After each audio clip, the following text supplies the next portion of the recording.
So it usually takes about 3 to 6 months for a budget to start working really well.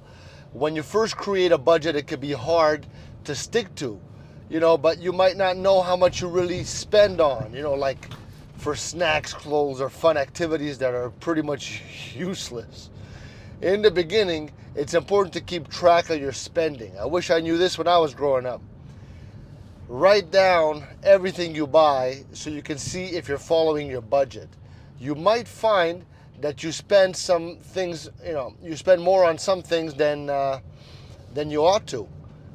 So for example, you might spend a lot on eating or buying video games, I don't know. But after a few months, you'll get better at managing all your money. You'll learn what works for you and what doesn't. Don't you want to see a pillow of money that's always there? This is a great time to make changes to your budget, because you need it and you want it. And, maybe you decide that you save more money for a big purchase like a bike, or cut back on going to the movies. Either way, remember one thing, being patient is very key to the whole thing. Budget takes time to adjust, and, with practice, it gets easier to stick to your plan. So soon you'll have a better understanding of your money and be able to reach your financial goals. All right, Jesus is Lord. Ciao.